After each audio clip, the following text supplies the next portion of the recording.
Nung Lunes ay nagkaroon ng evangelism camp ang 237 PRTS Rodriguez sa Barangay Burgos.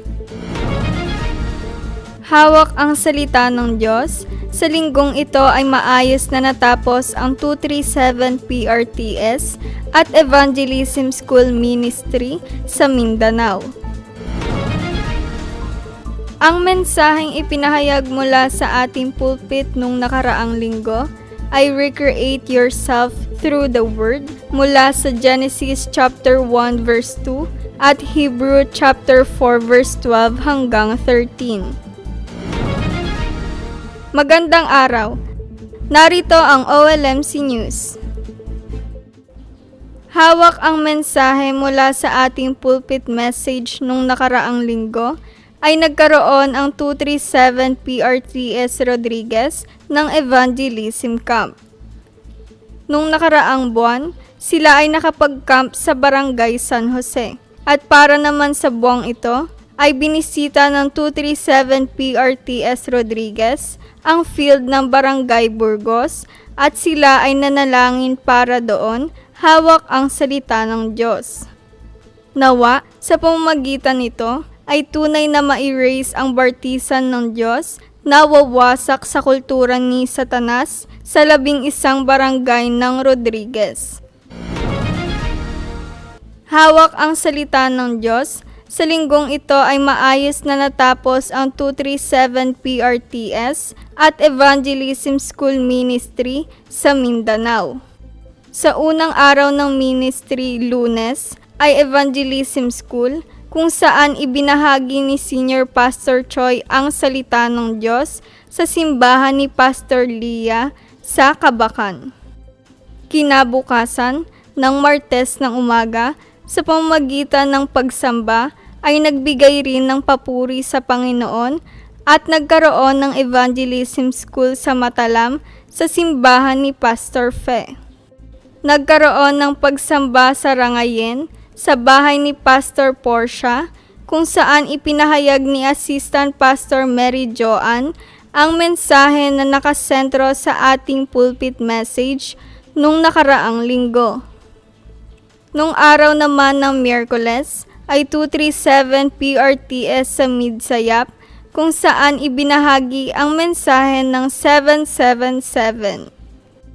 Gayun din na nagkaroon ng Evangelism School at ipinahayag ang salita ng Diyos sa Rangaban sa simbahan ni Pastor Rosie. Sa huling araw ng ministry, Huwebes ng umaga, ay binisita at pinanalangin ng camp team ang simbahan ng Assembly of Praise Church Incorporated ni Pastor Andrio at ng kanyang asawa sa Nuro Upi Nikaan. Pagkatapos, ipinahayag rin ang mensahe ng ating pulpit sa Evangelism School ng South Upi, Iking One Light Mission Church. At sa hapon naman, ay ang 237 PRTS sa simbahan ni Pastor Rene kung saan ipinahayag rin ang mensahe ng 777. Nagpapasalamat tayo sa Panginoon sa natapos na 237 PRTS at Evangelism School Ministry na ito. Nawa ay patuloy nating ipanalangin ang Mindanao, hawak lamang ang salita ng Diyos. Ang mensaheng ipinahayag mula sa ating pulpit nung nakaraang linggo ay recreate yourself through the Word mula sa Genesis chapter 1 verse 2 at Hebrew chapter 4 verse 12 hanggang 13. Ipinahayag sa mensahe ay kinakailangan lang nating panghawakan at sumunod sa daloy ng salita ng Diyos sapagkat ang salita ng Diyos ay buhay at kumikilos. Dahil walang ibang makapag-recreate sa ating mga sarili, kundi ang tanging salita lamang ng Diyos. Announcement. Mamayang 1:20 ng hapon, pagkatapos ng lunch ay staff meeting ng mga elders, church officers, assistant pastor, teachers at college remnants para sa paghahanda ng Second Rizal Rodriguez Remnant Conference. Mamalasas ng hapon ay devotion worship ng Rodriguez Remnant Taekwondo Academy. Maayos rin na nagpapatuloy ang taekwondo class sa ating simbahan mula Lunes hanggang Biyernes. Para sa class fee, kada week ay 100 pesos at kung monthly naman ang fee na babayaran ay 400 pesos. Ngunit kung sa pamilya ay dalawa o higit pa ang nagte-taekwondo, ang fee ay 300 pesos bawat isa. Mamaya alas 7 ng gabi ay online evangelism school ng Philippine Children Minister. Sa darating na Webes, March 5, 6:30 ng gabi ay Rodriguez Addiction Prevention Evangelism School sa ating simbahan.